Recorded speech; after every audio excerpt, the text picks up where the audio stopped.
क्या आप अभी अकेले हैं? क्या आप श्योर हैं? अपने आसपास देखिए, अपनी खिड़कियाँ, अपने दरवाजे, एक स्क्रीन जिससे आप मुझे सुन रहे हैं। क्या ये सब रियल है या ये सब एक सेटअप है?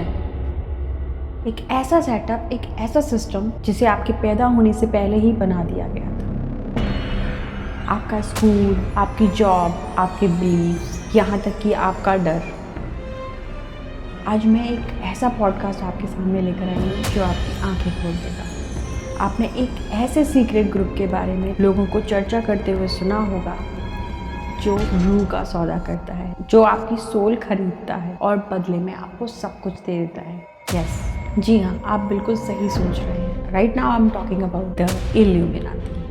एक ऐसी सीक्रेट सोसाइटी जिसके बारे में आज कोई भी खुलकर बात तो नहीं करता, लेकिन आज की ऐसी चर्चित हस्तियां, चाहे वो इंडिया के अंदर हो या इंडिया के बाहर, अपने कॉन्सर्ट्स में, अपने शोज़ में और बहुत सारी चीज़ों में उसका साइन आपको दिखाती हैं, उसको प्रमोट करती हैं डायरेक्ट और इनडायरेक्ट वे में। तो चलिए let's talk about the illuminati. But इस इल्यूमिनाटी के बारे में वैसे तो आपने बहुत कुछ सुना होगा, लेकिन आप ये भी जानते हैं कि कोई भी ग्रुप, सिस्टम, सोसाइटी के पीछे एक चेहरा जरूर होता है। और आज मैं उस चेहरे के बारे में बात करने जा रही हूँ। ये इल्यूमिनाटी को आखिर बनाया किसने, ये कब जन्मा, कब पैदा हुआ, इसके बारे में पूरी डिटेल्ड इस वीडियो को लास्ट तक जरूर देखना अगर आप जानना चाहते हैं कि कैसे बना ये इल्यूमिनाटी और कैसे बनाया, इसको किसने बनाया। इस पूरी वीडियो में मैं यही बात करने वाली हूँ। इसका मैं सेकंड पार्ट भी लेके आऊँगी जो भी बहुत हॉरिफाइंग होने वाला है। लेकिन अभी आप मेरे इस पॉडकास्ट के साथ जुड़े रहिए। अगर आपने मेरा चैनल अभी तक सब्सक्राइब नहीं किया है तो go and subscribe my channel, hit the bell icon so आपको मेरी सारी वीडियोस के नोटिफिकेशन मिलते रहें and like the video before you watching. चलो तो हम डायरेक्टली अपना पॉडकास्ट आज का शुरू करते हैं, द इल्यूमिनाटी।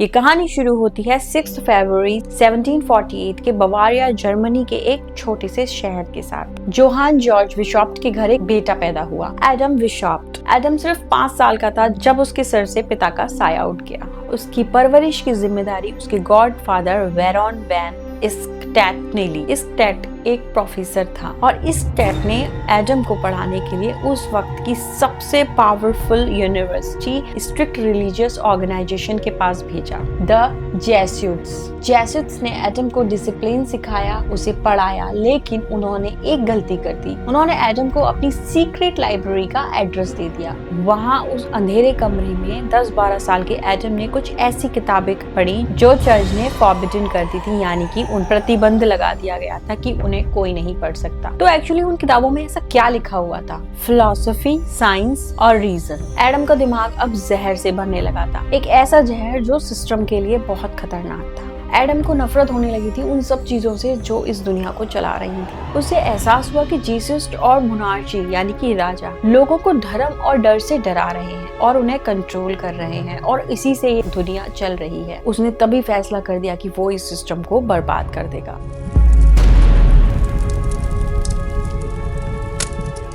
एडम विशॉप्ट बड़ा हुआ, वो ब्रिलियंट था। सिर्फ 20 साल की उम्र में वो लॉ का डॉक्टर बन गया और 27 साल की उम्र में वो उसी यूनिवर्सिटी की इंगोस्टैंट में कैनन लॉ का प्रोफेसर बन गया। ये एक बहुत बड़ी बात थी क्योंकि सदियों से ये पदवी सिर्फ एक जेसुइट को मिली थी। एडम ने उस सिस्टम में पहला डेंट मार दिया था, लेकिन वो खुश नहीं था। वो मैनिपुलेटिव था, वो क्रूअल था। उसे लगता था कि उसके आसपास के लोगों में दिमाग नहीं है, वो बिना दिमाग से काम करते हैं और सिर्फ जो सिस्टम उनसे करवाता है डर और दहशत में वो करते चले जाते हैं। एडम रोक लगाना चाहता था इन सभी बातों पे और इसी के चलते उसने अपनी एक सीक्रेट सोसाइटी संस्था की नींव रखी। उसके लिए उसे एक ऐसी टीम चाहिए थी जो बिल्कुल उसके जैसे सोचे, जो रीजन को भगवान से ऊपर मानते हो।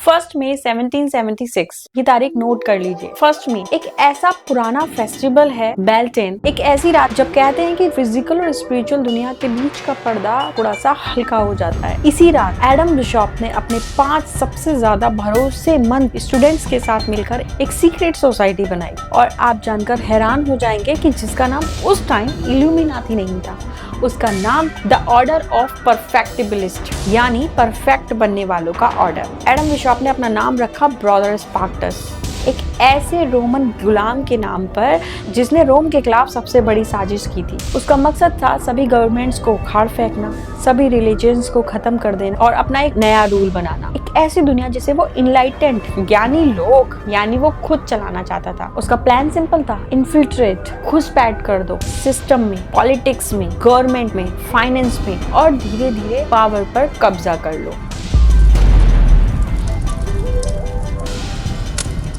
बिशॉप का ऑर्डर किसी दोस्ती या भाईचारे पर नहीं बल्कि कंट्रोल पर बेस्ड था। वो अपने मेंबर्स की जासूसी करवाता था। हर एक मेंबर को अपने सीनियर और अपने जूनियर की जासूसी करनी होती थी, उन्हें एक दूसरे पर रिपोर्ट लिखनी होती थी। उसने एक ऐसी हायरार्की बनाई थी, एक ऐसा पिरामिड बनाया था जहाँ नीचे वालों को पता ही नहीं होता था कि आखिर ऊपर है कौन और कौन हमें चला रहा है, क्या सिस्टम है, क्या प्लान है। और उसकी फिलॉसफी बहुत खतरनाक थी, जिसका मानना था the ends justify the means. मतलब अगर आपका मकसद महान है, जैसे कि आपको दुनिया पर रूल करना है, तो इसके लिए कुछ भी गलत नहीं है, ना झूठ बोलना, ना किसी को धोखा देना और यहाँ तक कि किसी की हत्या कर देना या किसी को मार देना, वो भी उसके लिए गलत नहीं था। तो यही थी एडम बिशॉप की फिलॉसफी उस सीक्रेट सोसाइटी को बनाने के बाद, यही थे उसके सीक्रेट रूल्स। कुछ टाइम बाद बावेरियन गवर्नमेंट ने सीक्रेट पेपर्स को जब्त कर लिया। तो एक और शॉकिंग चीज सामने आई जिसमें जस्टिफाई किया हुआ था सोसाइटी को। बिशॉप का मानना था कि अगर अपनी लाइफ से खुश नहीं हो और अगर आप सोसाइटी में किसी ऑर्डर के काम नहीं आ रहे हो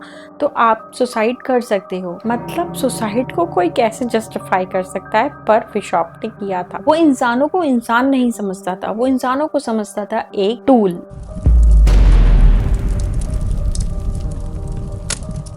1784 में ऑर्डर के ही एक पुराने मेंबर ने यानी इल्यूमिनाती, ऑर्डर से मेरा मतलब है इल्यूमिनाती जो उसका नाम पहले रखा गया था, ऑर्डर के ही एक पुराने मेंबर ने सब कुछ उगल दिया। बवारिया के रूलर ने इल्यूमिनाती को बैन कर दिया। उस time Adam Bishop most wanted इंसान बन गया था। बिशॉप को यूनिवर्सिटी से भी निकाल दिया गया था। वो भाग गया अपनी जान बचाकर। वो गोता शहर पहुंचा जहाँ एक ड्यूक ने, जिसकी बात हम थोड़ा सा आगे करेंगे बाद में, उसको पनाह दी। एडम बिशॉप भाग चुका था, इल्यूमिनाती बैंड हो चुकी थी। पर यहाँ पे क्या इल्यूमिनाती खत्म हो चुका था? Is it?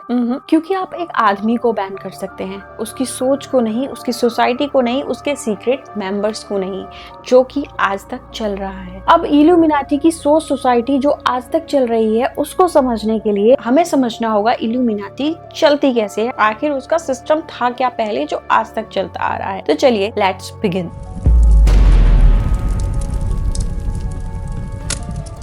बिशॉप ने एक परफेक्ट मशीन बनाई थी जिसके 4 आधार थे। मैं आपको चारों को समझाऊंगी। इसमें फर्स्ट था द मेंबर्स। इल्यूमिनाती जिसको आप आज भी जानते हैं, आपको पता चला होगा, काफी लोग के बोलते हैं कि हमें इल्यूमिनाती का कॉल आया या हमें इल्यूमिनाती सपने में आया, ये वो ब्ला ब्ला ब्ला, बहुत सारी कॉन्स्पिरेसी थ्योरीज इसके लिए हैं। लेकिन सच में इल्यूमिनाती उस टाइम, आई मीन टू से एडम बिशॉप ऐसे मेंबर्स को चुनता था जो सत्ता में हैं, जो लोगों को इन्फ्लुएंस कर सकते हैं। उसका मानना था कैच द कैचर्स, उन लोगों को पकड़ो जो दूसरों को कंट्रोल कर सकते हैं। उसने फ्रीमेंसरी को इन्फिल्ट्रेट किया और वहां से सोसाइटी के क्रीम दे ला क्रीम को चुना। राइटर्स जैसे कि जर्मनी के मशहूर राइटर्स, पॉलिटिशियंस, ड्यूक यानी कि जिसकी बात मैं अभी पहले कर चुकी हूँ, जिसने एडम को पनाह दी जब वो बवारिया से भाग गया। पॉलिटिशियंस, ड्यूक्स, राइटर्स, ऑथर्स, ऐसे सारे लोग जो सत्ता में थे, जो लोगों को इन्फ्लुएंस कर सकते थे, उन पे अपना कंट्रोल कर सकते थे, सिर्फ उसने उन ही लोगों को अपनी सोसाइटी में लिया। और आज भी अगर आप देख सकते हैं तो इल्यूमिनाती में कोई ऐसा व्यक्ति नहीं मिलेगा जो बहुत लाइट हो या जिसका इन्फ्लुएंस ना हो। सिर्फ आपको ऐसी पर्सनैलिटीज मिलेंगी जो कि दूसरों को इन्फ्लुएंस करती हैं, जिससे कि एक बहुत ही चर्चित हस्ती का नाम मैं ले देती हूँ आपके सामने। हनी सिंह ने खुद एक पॉडकास्ट में बताया था अपने बारे में, और आप जानते हैं हनी सिंह क्या है।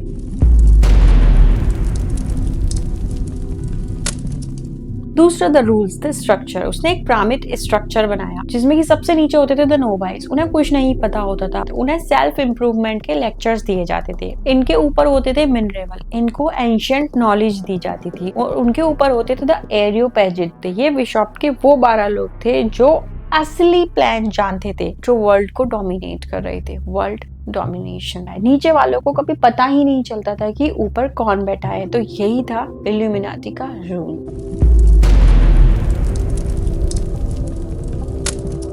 तीसरा, द कंट्रोलर, ये उसका सबसे खतरनाक रूल था। सीक्रेसी और सर्वाइलेंस। हर मेंबर को एक कोड नाम दिया जाता था, जैसे कि बिशप ने अपना खुद का नाम ब्रदर स्पार्टस रखा था। इसी तरह से उसने अपने सारे जो इम्पोर्टेंट 12 मेंबर्स थे उस टाइम, उन सबके सीक्रेट नाम रखे थे, जिससे कि उनकी जो रियल इमेज है, जो रियल आइडेंटिफिकेशन है, उसको छुपा के रखा जा सके और उनके बारे में किसी को भी नहीं बताया जाए। हर मेंबर को अपने जूनियर और सीनियर की जासूसी करनी होती थी और उनके बारे में नोट्स बनाने होते थे, उनकी पर्सनल लाइफ के बारे में, उनकी कमजोरियों के बारे में, उनकी ताकत के बारे में और उनकी हर एक प्राइवेट बात के बारे में। और ये सारी जानकारी डायरेक्ट जाती थी एडम बिशॉप के पास, जिसे वो यूज करता था इस तरह से कि जब भी अगर कोई उसकी सोसाइटी का मेंबर अगर उसे धोखा देना चाहता है तो वो उनकी सारी प्राइवेट बातें, उनकी सारी पर्सनल लाइफ की बातें पब्लिक कर दिया करता था। तो ये था उसका रूल। ये ब्लैकमेलिंग का एक परफेक्ट ऑर्डर था और लोग डर के मारे लाइफ टाइम मेंबर्स बने ही रहते थे। अब हम बात करेंगे चौथा,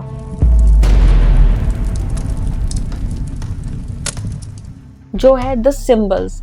आपने देखा होगा इल्यूमिनाटी के आज भी लोग सिंबल्स बनाते हैं। उन्होंने सिंबल्स का इस्तेमाल किया जो आज भी उनकी पहचान बना है। First, the owl of Minerva. Second, the all seeing eye. एक ऐसी आई जो एक पिरामिड पे बनी हुई है और एक ही आंख है जो कि सारा सिस्टम देख रही है और सारे सिस्टम को चला रही है। तो ये थे इल्यूमिनाटी के कुछ रूल्स।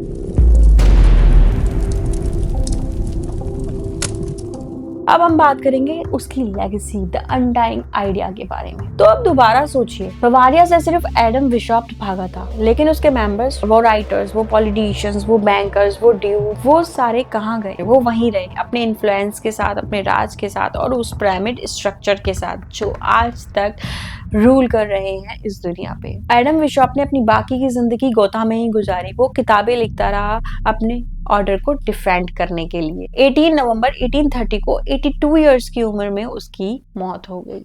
लेकिन क्या एडम बिशॉप मरने के बाद इल्यूमिनाटी खत्म हो गया? लोग बोलते हैं कि 1776 में जब एडम ने ये संस्था बनाया और उसके बाद जब उसे 1784 में जब वहां से भगा दिया गया था तो इल्यूमिनाटी बंद हो गया, खत्म हो गया। लेकिन क्या ये सच? नहीं। आज तक इल्यूमिनाटी है, ये एक सीक्रेट सोसाइटी है, नहीं पता किसी को भी कि कहाँ है, कैसे है और किस तरह से चल रही है, लेकिन ये है। तो बिशॉप के मरने के बाद उसका शरीर मर चुका था, लेकिन उसके आइडियाज नहीं, उसकी सीक्रेट सोसाइटी के मेंबर्स नहीं, उसकी सीक्रेट सोसाइटी ने आज तक इस दुनिया पे राज किया हुआ है। एडम बिशॉप मर गया लेकिन स्पार्टस जिंदा था, उसके आइडियाज जिंदा थे, उसका बनाया सिस्टम, उसके रूल्स, उसका स्ट्रक्चर आज भी जिंदा है और वो आज भी जिंदा है और वो आज भी हमारे बीच है। तो ये ही इल्यूमिनाटी की कहानी, कैसे इल्यूमिनाटी शुरू हुआ, किसने इल्यूमिनाटी को शुरू किया और इल्यूमिनाटी का रूल्स स्ट्रक्चर क्या था। तो ये थी इल्यूमिनाटी के बारे में पूरी हिस्ट्री एंड डिटेल। इसके बारे में मैं नेक्स्ट पॉडकास्ट भी आपके सामने जरूर लाऊंगी जो इसमें और ज्यादा आपको डिटेल्ड बताएगा कि आज इल्यूमिनाटी ने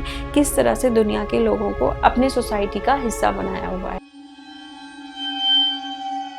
मैं एक ऐसे सीक्रेट ग्रुप के बारे में लोगों को चर्चा करते हुए सुना होगा जो रूह का सौदा करता है, जो आपकी सोल खरीदता है और बदले में आपको सब कुछ दे देता है। यस, जी हाँ, आप बिल्कुल सही सोच रहे हैं। Right now I am talking about the illuminati, एक ऐसी सीक्रेट सोसाइटी जिसके बारे में आज कोई भी खुलकर बात तो नहीं करता, लेकिन आज की ऐसी चर्चित हस्तियां, चाहे वो इंडिया के अंदर हो या इंडिया के बाहर, अपने कॉन्सर्ट्स में, अपने शोज में और बहुत सारी चीज़ों में उसका साइन आपको दिखाती हैं, उसको प्रमोट करती हैं डायरेक्ट और इनडायरेक्ट वे में। पिछले एपिसोड में हमने बात करी एक आदमी की, एडम बिशॉप की, एक प्रोफेसर जिसने बनाया एक नया रूल, एक नया सिस्टम, एक ऐसा सिस्टम जो सबको कंट्रोल कर सकता है, एक ऐसा सिस्टम जो लोगों की सोल का सौदा कर सकता है और जो सब पर अपना कंट्रोल करना चाहता है। 1830 में वो आदमी मर गया, पर क्या उसके मरने के साथ साथ वो प्लान भी मर गया जो उसने उस टाइम बनाया था? क्या वो सारी चीज़ें उस टाइम ख़त्म हो चुकी थी या आज तक वो चल रही हैं? आज के इस एपिसोड में मैं आपके साथ यही सारा कुछ डिस्कस करने वाली हूँ। कैसे वो लोगों को अपना मेंबर बना रहा है और किस तरह से वो लोगों की सोल के साथ डील करता है। इसके बाद आपको इलाइट्स पार्टीज में बुलाया जाता है, जहाँ बड़े बड़े पॉलिटिशियंस, एक्टर्स, म्यूजिशियंस वो आपको पूरी तरह से अपने कब्जे में कर लेते हैं, उस टाइम इमोशनली भी। वो आपसे कुछ ऐसा करवाने के लिए बोलते हैं जो कि सही नहीं होता है, लाइक वो आपसे कुछ गलत करने के लिए बोलते हैं। बहुत सारे फेमस पॉर्नर्स आर्टिस्ट हैं जिन्होंने बहुत अजीब अजीब तरह के साइंस इवन अपनी बॉडी पर, अपने फेस पर ऐसे ऐसे साइंस दिए हैं जो कि शो करते हैं इल्यूमिनाटी के साइंस को। तो चलिए let's begin. Hello and welcome back to real with Deepika. सोचिए इल्यूमिनाटी को क्या चाहिए। उन्हें ऐसे लोग नहीं चाहिए जो हैप्पी हैं, सक्सेसफुल हैं और अपनी लाइफ से खुश हैं। उन्हें चाहिए कुछ ऐसे लोग जिनके अंदर है भूख, सक्सेस पाने की चाहत, और उस चाहत को पाने के लिए वो कुछ भी कर गुजरने के लिए तैयार हैं। वो ऐसे लोगों को अपनी पार्टी, अपने ग्रुप में शामिल करने के लिए हमेशा से रेडी रहता है। और ऐसे लोग आखिर उसको मिलते कहाँ से हैं? तो चलिए मैं बताती हूँ। ऐसे लोग हम लोगों में से ही कोई एक होता है जिसको आगे बढ़ने की चाहत है और वो उसके लिए कुछ भी कर गुजरने के लिए तैयार है। सोशल मीडिया पर आपकी इंस्टाग्राम प्रोफाइल एक ऑडिशन, आपका लिंक्डइन प्रोफाइल एक एप्लीकेशन है। आपका हर पोस्ट जिसमें आपने यूज़ किए हैं कुछ ऐसे हैशटैग्स जैसे hashtag success at any cost, hashtag giant, hashtag hustle. Actually आप उन्हें नहीं ढूंढ रहे हैं, वो ढूंढ रहे हैं खुद आपको। इल्यूमिनाटी खुद अपना मेंबर्स चुनते हैं। उन्होंने एक डिजिटल जाल बिछा रखा है। उनके एल्गोरिदम उन लोगों को फ्लैग करते हैं जिनकी रूह में एक कमी है, एक खालीपन, एक एम्प्टीनेस है जिसे वो पावर से भरना चाहते हैं। वो आपको सालों तक ऑब्जर्व करते हैं, आपको क्या पसंद है, आपको क्या नहीं पसंद है, आपका क्या इंटरेस्ट है, आपकी क्या कमी है, आप कैसे आगे बढ़ना चाहते हैं, ब्ला ब्ला ब्ला। और फिर वो जब आपके बारे में पूरा पढ़ लेते हैं तब वो चुनते हैं अपना मेंबर।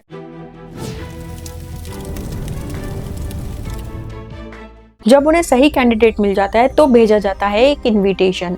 तो क्या वो आपको एक मेल करते हैं कि आइए और इल्यूमिनाटी ज्वाइन कर लीजिए? बहुत सारे लोग ऐसे बोलते हैं कि मुझे इल्यूमिनाटी की तरफ से एक मेल आया और ही वांट कि मैं उन्हें भी इल्यूमिनाटी ज्वाइन कर लूं and blah blah blah. But ऐसा कुछ नहीं होता है। थोड़ी सी रियलिटी में मैं आपको लेकर चलती हूँ। वो आपको ऐसे रीच करते हैं कि आपको पता भी नहीं चलता। वो इनविटेशंस ऐसे होते हैं, वो इनविटेशंस होते हैं अपॉर्चुनिटीज की तरह। सोचिए आप एक स्ट्रगलिंग म्यूजिशियन हैं और सडनली आपको एक ऐसा प्रोड्यूसर ईमेल करता है कि आप मेरी म्यूजिक एल्बम बनाओ, बहुत बड़ी, जिसका आप एक बहुत टाइम से इंतजार कर रहे हो। वो ईमेल कुछ इस तरह से होता है। ये नहीं कि आप मेरा इल्यूमिनाटी वर्ड का तो वो कहीं यूज भी नहीं करते हैं। सोचिए जैसे आप एक छोटा सा बिजनेस चला रहे हैं और एक बहुत बड़ी फर्म ने आके आपकी कंपनी में फंड देने के लिए खुद से रेज किया हो। सोचिए आप एक स्ट्रगलर एक्टर हैं और अचानक से आपको एक ऐसा रोल मिल जाता है जो आप हमेशा से पाना चाहते हैं। तो ये सारी अपॉर्चुनिटीज ही एक ईमेल है, एक न्योता, एक इनविटेशन है इल्यूमिनाटी ज्वाइन करने के लिए। इसके बाद आपको इलाइट्स पार्टीज में बुलाया जाता है, जहाँ बड़े बड़े पॉलिटिशियंस, एक्टर्स, म्यूजिशियंस सब इस तरह से होते हैं। वो आपके साथ ऐसे बिहेव करते हैं जैसे कि आप उनको सालों से जानते हैं। वो आपको कंफर्ट फील कराते हैं, वो आपको ऐसे फील कराएंगे जैसे आप उनकी एक फैमिली हैं। और वो कहीं पे भी वहाँ पे इल्यूमिनाटी वर्ड का यूज़ नहीं करते। वो वर्ड यूज़ करते हैं the circle, the family, the network. वो आपको पूरी तरह से अपने कब्जे में कर लेते हैं उस टाइम इमोशनली ही। और वो कहते हैं आप हमारी मदद कीजिए, हम बदले में आपकी मदद करेंगे। ये ही होता है इल्यूमिनाटी का सौदा। लेकिन इस मदद की कीमत होती है।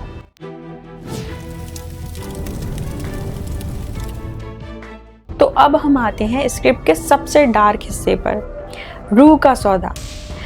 ये कोई फिल्मों जैसा नहीं होता कि एक जलती हुई आग में से एक शैतान निकल के आ रहा है और आपकी रूह का सौदा करने लगता है। ये बिल्कुल ऐसे होता है जैसे कि नॉर्मल आपकी लाइफ में चीजें होती हैं। ये बहुत ही ज्यादा साइकोलॉजिकल तरीके से होता है। स्टेप 1 द कॉम्प्रोमाइज, समझौता। पहली कीमत होती है आपकी ईमानदारी। वो आपसे कुछ ऐसा करवाने के लिए बोलते हैं जो कि सही नहीं होता है। लाइक वो आपसे कुछ गलत करने के लिए बोलते हैं, जैसे कि वो कहते हैं कि आप अपने बॉस की कुछ ऐसे सीक्रेट्स हमारे साथ शेयर करो, या फिर वो बोलते हैं कि किसी पॉलिटिशियन के बारे में कोई ऐसी खबर फैला दो जिससे उसकी इमेज खराब हो जाए, या फिर आप अपने म्यूजिक वीडियो में हमारा कोई सिंबल डाल दो, वन आई सिंबल, सिर्फ एक फन या स्टाइल के लिए। और आपको लगता है कि बस एक बार ही तो करना है, चलो कर लेते हैं। बट ये एक बार नहीं, ये वो फर्स्ट स्टेप होता है जो आप अपने आगे रख लिया और अब आप इससे पीछे नहीं हट सकते हैं। स्टेप 2, जब आप इस सर्कल का हिस्सा बन जाते हैं तो आपको एक सेक्रीफाइस करना पड़ता है। वो सेक्रीफाइस होता है आपकी पुरानी लाइफ का, आपके पुराने दोस्तों का और आपकी फैमिली का। वो लोग बोलते हैं कि ये सब लोग आपके आगे आने वाली लाइफ में रोड़ा अटका सकते हैं, इसलिए आपको इन सब से साइड करवा दिया जाता है। और फिर उस टाइम, उस मोमेंट पे आप पूरी तरह से अकेले हो जाते हो और इस ग्रुप, इन लोगों के ऊपर पूरी तरह से डिपेंडेंट हो जाते हो। यही साइकोलॉजिकल तरीका है इल्यूमिनाती के मेंबर्स को अपने में पूरी तरह से रखने का। अब आता है step 3, now let's talk about the soul. Soul क्या है? सोल है आपकी फ्री विल। अब आप सोल से ये मत समझ लीजिएगा जो आज तक लोगों ने बताया कि आपकी रूह का सौदा करते हैं। सोल से मतलब है आपकी फ्री विल। मतलब अब आप कुछ भी करेंगे तो उनके अकॉर्डिंग करेंगे, अगर आप कुछ भी पहनेंगे तो उनके अकॉर्डिंग पहनेंगे, अगर आपका कोई म्यूजिक का शो है तो अगर वो जिस तरह से आपको पपेट बना के डांस कराना चाहते हैं वो वैसे भी करेंगे। बहुत सारे फेमस पॉर्नर्स आर्टिस्ट हैं जिन्होंने बहुत अजीब अजीब तरह के साइंस इवन अपनी बॉडी पर, अपने फेस पर ऐसे ऐसे साइंस दिए हैं जो कि शो करते हैं इल्यूमिनाटी के साइंस को। इवन फेवरेट माइकल जैक्सन, उन्होंने भी अपने लास्ट शो में इल्यूमिनाटी के साइंस को शो किया है। अब बात करते हैं द सीक्रेट्स। कैसे पता चलेगा कि कौन ओन है, किसकी सोल बिक चुकी है और कौन सही है? एक्चुअली ये सिंपल पहले छुपाए जाते थे, लेकिन अभी ये खुलकर आपके चेहरे पर दिखाए जाते हैं।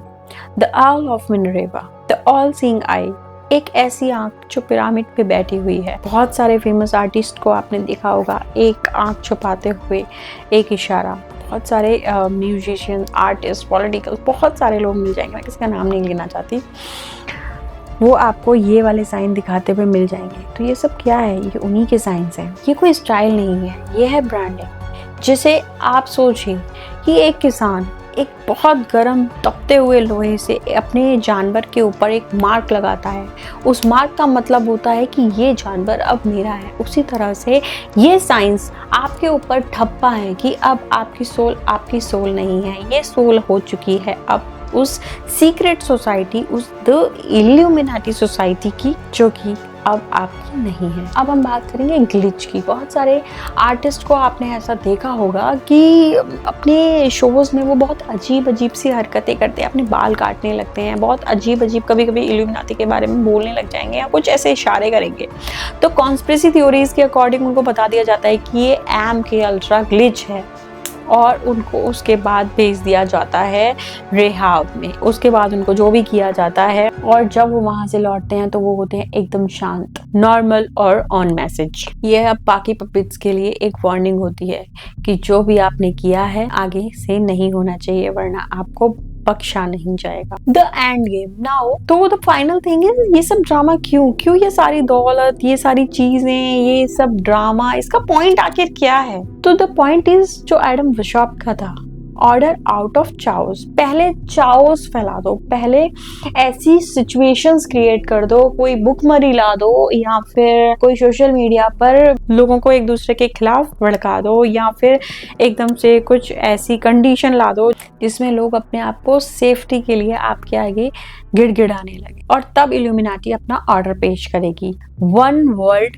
गवर्नमेंट। एक वन वर्ल्ड करेंसी, एक वन वर्ल्ड रिलीजन, जहां गॉड को नहीं माना जाता, जहां रीजन और तर्क को तवज्जो दी जाती है, जहां पे एडम विशॉप्ट के खुद के रूल्स चलते हैं। एडम विशॉप्ट का प्लान फिजिकल नहीं था, वो साइकोलॉजिकल था। जब एक आर्टिस्ट आर्ट की जगह फेम के लिए सिंबल्स प्रमोट करता है, हम आजादी की जगह सेफ्टी चाहते हैं, हम अनजाने में उसी कॉन्ट्रैक्ट पर साइन कर रहे होते हैं। तो ये था रियल्म विद दीपिका का second part of illuminati.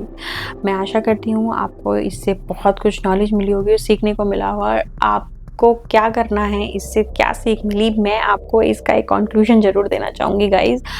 Life में कुछ भी चीज़ का शॉर्टकट नहीं है, आपको मेहनत करनी पड़ेगी। अगर आप किसी भी चीज़ का शॉर्टकट चाहते हैं तो आपको उसका हर जाना भुगतना ही पड़ेगा।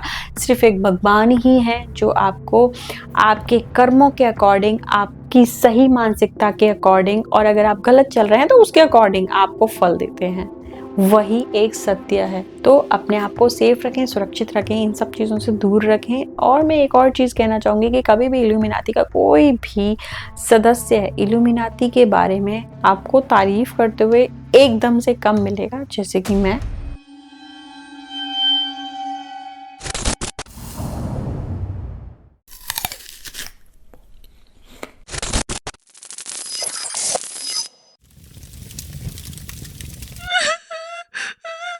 खाओ से तुम्हारी आंखें खुल जाएंगी, मैं खुदा से ऊपर उठूंगा। Yes I will. वो गिर रहा है बिजली की तरह। हमें बचपन से सिखाया गया है कि शैतान अंधेरे में रहता है, ये कि शैतान बदसूरत होता है।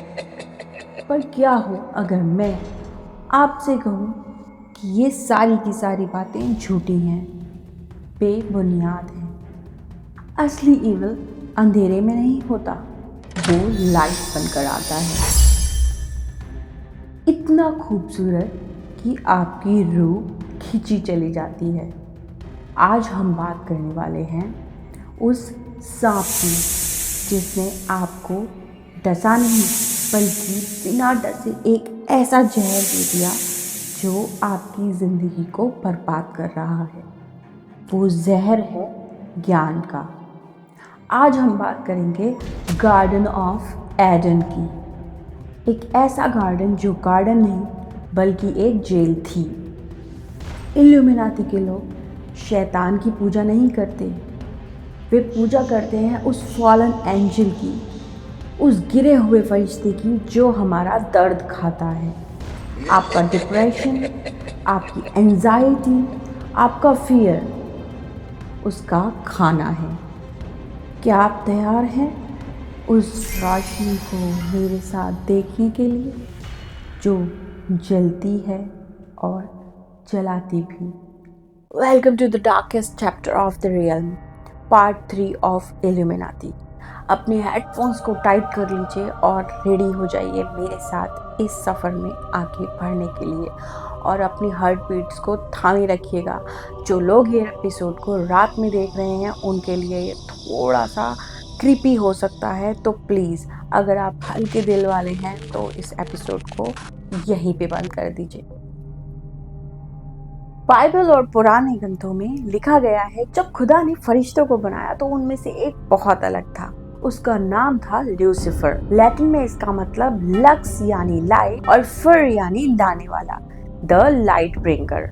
उसे द सन ऑफ मॉर्निंग भी कहा जाता था, यानी भोर का तारा। इमेजिन कीजिए उसे, वो हमारे जैसा नहीं था, वो था परफेक्शन की डेफिनेशन।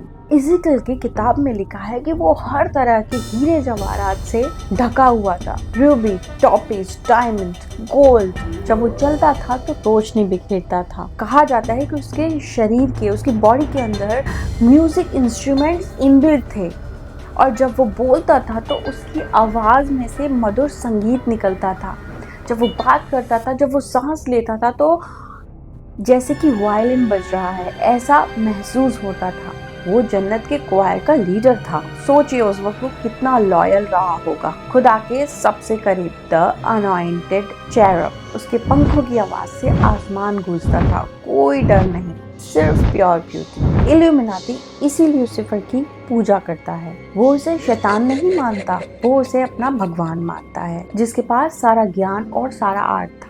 लेकिन जब इतनी ज्यादा नॉलेज, इतना ज्यादा ज्ञान आ जाता है तो उन सब के साथ आता है एक खतरा, विच इज प्राइड जो उसके अंदर अब आ चुका था। ल्यूसीफर ने एक दिन आईने में देखा और देखकर सोचा कि मैं सर्व क्यों करूं, मैं गॉड की और बाकी सबकी सेवा क्यों करूं, जब मैं इतना ज़्यादा पावरफुल और हर तरीके से निपुण हूं तो मैं ये सब क्यों करूं। शायद यही उसकी सबसे पहली गलती थी। उसने खुदा की ग्लोरी देखने की जगह अपनी चाहत देखी। उसके ये शब्द हिस्ट्री के सबसे खतरनाक शब्द बन गए।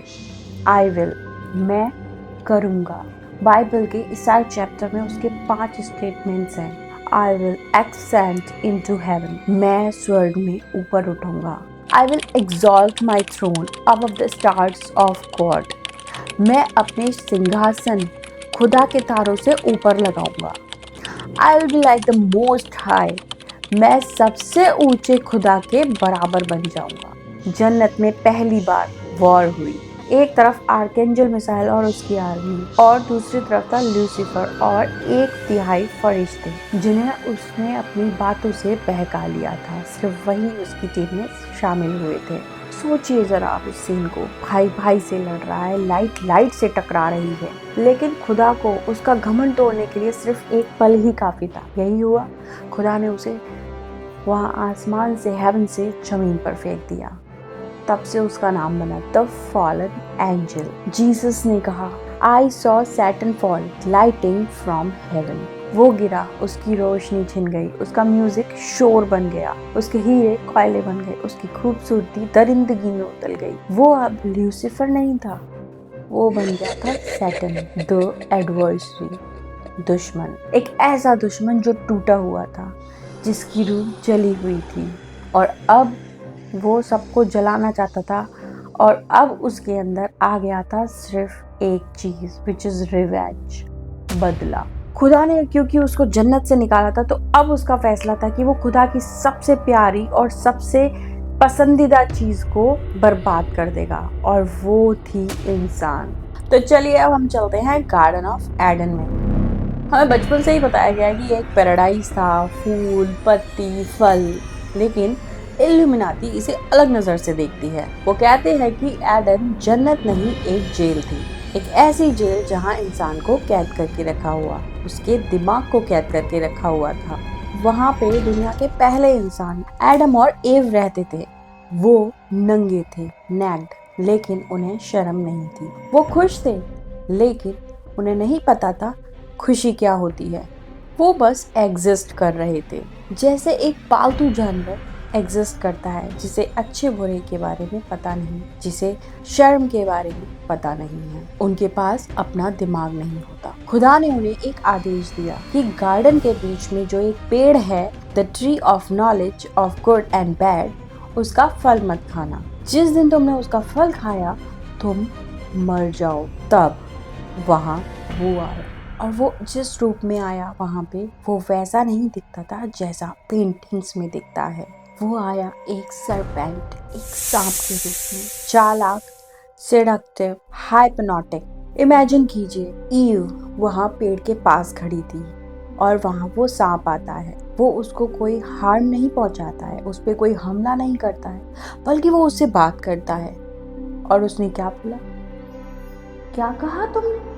तुम इस फल को खाकर मर जाओगी? क्या सच में खुदा ने तुमसे ये कहा है कि तुम इस फल को खाकर मर जाओगी?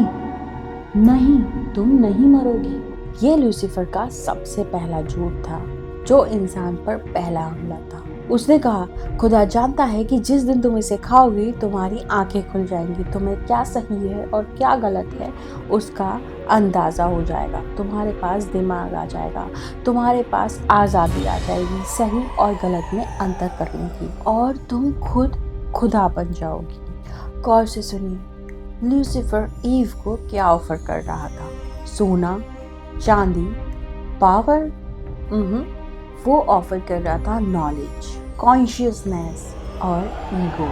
वो कह रहा था, क्यों आखिर किसी के गुलाम बनकर जीना, अपना मालिक खुद बनो। ईव ने उस फल को देखा, एक तरफ सुरक्षा थी लेकिन गुलामी थी, और दूसरी तरफ फ्रीडम थी लेकिन फियर था, मौत का डर था। उसने हाथ बढ़ाया, फल तोड़ा और खा लिया। उसने उस फल को एडम को भी दिया, और जैसे ही उन्होंने खाया, बूम, दिमाग में एक धमाका हुआ। एक ऐसा धमाका जिसने उनको हिला के रख दिया। उन्हें शर्म आने लगी। उन्होंने अपने आप को देखा और सोचा कि हम लोग नेक्ड हैं, न्यूड हैं, नंगे हैं, हमने कपड़े नहीं पहने। और सबसे पहले उन्होंने उस टाइम कपड़े पहने। उन्हें ये नॉलेज आ गई थी कि क्या सही है और क्या गलत है। तो क्या सच में लूसीफर गलत था या गॉड गलत है? इल्यूमिनाती यही मानती है कि वो इंसान का पतन नहीं था, ये इंसान का एक्चुअली असली बर्थ था, उसकी आज़ादी। लेकिन क्या वो सच में आज़ादी थी या फिर वो एक नई तरह की कैद थी? क्योंकि उस ज्ञान के साथ क्या आया? डिप्रेशन, एंजाइटी, फेयर, वार, मौत। लूसीफर ने अब बदला ले लिया था। उसने खुदा के मासूम बच्चों को अपना गुलाम बना दिया था। तो चलिए अब हम आते हैं आज के वक्त में। इल्यूमिनाती के टॉप लेवल्स पर लोग पैसे की पूजा नहीं करते, वो उस लाइट की पूजा करते हैं। Have you ever heard about Albert Pike, जो एक फेमस राइटर था और एलिस्ड इल्यूमिनाती मेंबर था? उसने लिखा था लूसीफर इज गॉड। उसका लॉजिक सिंपल था, अगर गॉड हमें ज्ञान से दूर रखना चाहता है तो वो बुरा है, वो गॉड नहीं है। और अगर लूसीफर हमें नॉलेज दे रहा है, पावर दे रहा है, तो वही हमारा असली भगवान है, गॉड है। ये द ग्रेट इन्वर्जन। वो बुराई को अच्छाई कहते हैं, अंधेरे को रोशनी कहते हैं। लेकिन याद रखिए, लूसीफर एक फॉलन एंजल है। उसे वापस ऊपर जाने के लिए एनर्जी चाहिए, और कॉन्स्पिरेसी थ्योरीज कहती हैं कि इल्यूमिनाती का पूरा सिस्टम इसी एनर्जी को कलेक्ट करने में लगा हुआ है। इसे लूश एनर्जी कहते हैं। दर्द, डर, गुस्सा, सोचिए दुनिया में इतनी बार आखिर क्यों होती है? न्यूज में हमेशा डरावनी खबरें ही क्यों छपती हैं? एंटरटेनमेंट इंडस्ट्री में इतना वायलेंस और इतना सेक्स क्यों है? क्योंकि जब हम डरते हैं, जब हम लड़ते हैं, जब हम अपनी मॉरलिटी खो देते हैं, तो हम एक एनर्जी रिलीज करते हैं, और इल्यूमिनाती उस एनर्जी को अपने गॉड लूसीफर को ऑफर करती है। जब आप किसी म्यूजिक वीडियो में ऑल सिंग आई देखते हैं या किसी सेलिब्रिटी को शैतान का सिंबल बनाते हुए देखते हैं, वो बस एक्ट नहीं कर रहे, वो इबादत कर रहे हैं उसी सांप की जिसने गार्डन में हमसे झूठ बोला था। आज की कहानी खत्म करने से पहले, आज का एपिसोड खत्म करने से पहले, मैं आज आपसे एक सवाल पूछना चाहती हूँ। गार्डन ऑफ एडन कहीं गया नहीं, वो आज भी यही है, बस अब उसका रूप बदल गया है।